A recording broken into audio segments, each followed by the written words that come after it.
మనం అధికారంలో ఉన్నప్పుడు జగన్మోహన్ రెడ్డి గారిని దెబ్బకొట్టడానికి ఐటీడీపీ వాళ్ళు విపరీతమైన దుష్ప్రచారం చేశారు. ఫేక్ పేజెస్ క్రియేట్ చేయటం, ఇక 200 పైగా యూట్యూబ్ ఛానళ్ళు వాళ్ళు విపరీతంగా నిరంతరం ఫేక్ వార్తలు వాళ్ళు ప్రచారం చేయటం, జూనియర్ ఆర్టిస్టులను తీసుకొచ్చి షార్ట్ ఫిల్మ్ మేకింగ్ తోటి విపరీతంగా వ్యక్తిత్వ హననాన్ని జగన్మోహన్ రెడ్డి గారి పైన చేయటం, వీళ్ళు హద్దు దాటి పరిధి దాటినా కూడా మనం ఏమీ చేయలేకపోయాం. ఇది వాస్తవం. మనం ఏనాడు షార్ట్ ఫిల్మ్ వీడియో మేకింగ్ తోటి చంద్రబాబు నాయుడు గారినో నారా లోకేష్ గారినో మనం ఇప్పుడు ట్రోల్ చేయలే. జూనియర్ ఆర్టిస్టులను తీసుకొచ్చి విపరీతంగా వాళ్ళ మీద నెగిటివిటీ కూడా చేయలే, ఫేక్ పేజెస్ క్రియేట్ చేయలే. ఉన్నట్టు చెప్తాం, జనాలు ఏ విధంగా స్వీకరిస్తారో అదే తీసుకుంటారు. మనం ఫేక్ ఈనాటికి కూడా చేయలేం, ఈ నిమిషానికి కూడా అబద్ధపు వార్తలు మనం చెప్పలేము. ఈనాటికి అధికారంలోకి వచ్చాక కూడా వీళ్ళ తృప్తి అనేది తీరకుండా జగన్మోహన్ రెడ్డి గారి పైన విపరీతమైన ఇప్పుడు కూడా ద్వేషం పెంచుకుంటూ ఇంకా ఎట్లా పడితే అట్లా ట్రోలింగ్ చేస్తా, ఎట్లా పడితే అట్లా దుష్ప్రచారం చేస్తా. వీళ్ళు పరిదాటి ఎంత దారుణానికి వెళ్ళారంటే వికలాంగుల పైన కూడా వీళ్ళు ద్వేషం ప్రదర్శించారండి. ఈ వీడియోలో యాక్ట్ చేసిన వాళ్ళు ఎవరో కూడా నాకైతే తెలియదు. నేను ఇటువంటి వస్తే నేను వెంటనే స్కిప్ చేసేస్తాను. నేను యూట్యూబ్లో కానీ లేకపోతే ఎక్స్లో కానీ ఫేస్బుక్లో కానీ ఈ షార్ట్ రూపాన్ని ఎక్కడైనా వచ్చినా నేను అసలు ఎప్పుడు చూడబుద్ది కాదు. ఎందుకంటే వద్దురా బాబోయ్ అనిపిస్తుంది. అవి చూస్తే మనం మైండ్ చెడిపోదు. వాళ్ళ ఓవర్ యాక్టింగ్ తోటి మరీ అంత దారుణాన్ని దిగజారుతున్నారంటే అంత దారుణాన్ని దిగజారుతూ ఉన్నారు. ఈ వీడియో నాకు వేరే వాళ్ళు పంపిస్తే చూసి ఒక నిమిషం నా బాధేసింది. అరే, జగన్మోహన్ రెడ్డి గారి పేరు చెప్పుకొని మీరు అందరూ తింటా ఉన్నారు, ఆయన పేరు చెప్తే మీకు వ్యూస్ వస్తున్నాయి, ఆ వ్యూస్ తోటి మీరు అందరూ తింటా ఉన్నారు, ఆయన మీకు అందుకైనా ఉపయోగపడుతున్నారులే పోనీలే ఆయన అనుకున్నాం.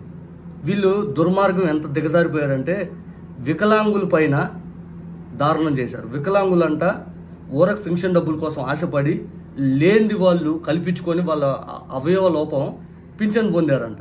ఆ పింఛన్ అనేది చంద్రబాబు నాయుడు గారు వచ్చి తీసేసే బాగాన ఇవన్నీ వాళ్ళు ఇట్లా వీడియో రూపాన దారుణం చేశారు. అంటే వికలాంగుల్ని ఇక్కడ దొంగలా చూపిస్తా ఉన్నారు. ఇప్పుడు నా క్వశ్చన్ ఒకటే, ఆ వీడియో చూపించాక నేను మాట్లాడుతాను, మొత్తం కూడా చూపించలేదు, నాకే చూడబుద్ది కాలేదు, మీరేం చూస్తారు?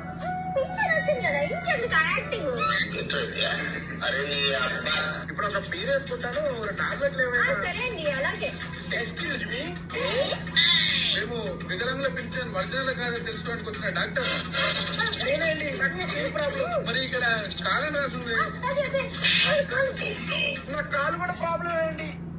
ఇంకా ఆడే మాట్లాడేది ఏంటంటే ఆ వికలాంగత్వం అనేది దొంగ సర్టిఫికేట్లు తీసుకొచ్చి చేసుకున్నారు వికలాంగులు అది ఇది అన్నారు. మరి ఈ మధ్య వీడియోలు ఎంతంత 2 చేతులు లేని వాళ్ళ పింఛన్ పోయింది. స్వయంగా వెంకటకృష్ణ చెప్పారు డిబేట్లో నిజంగా అర్హులైన వాళ్ళ పింఛన్ పోయిందని.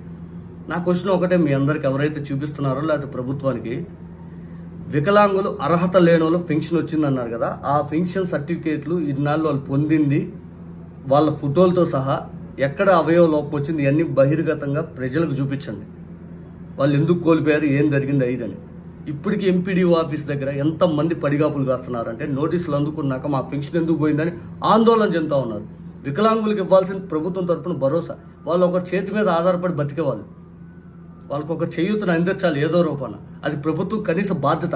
ఆ బాధ్యత ప్రభుత్వం తీసుకోకుండా వాళ్ళందరూ పెన్షన్లు తీసేసి మీలాంటి వాళ్ళు తెలిసి తెలియక చంద్రబాబు నాయుడు గారి మీద ఇష్టం ఉంటే చేసుకోండి, జగన్మోహన్ రెడ్డి గారి మీద ద్వేషం పెంచుకొని విపరీతంగా ఆయన మీద చేస్తూ ఉన్నారు. దేవుడు అనేవారు చూస్తూ ఉంటాడు ఏదో రోజు.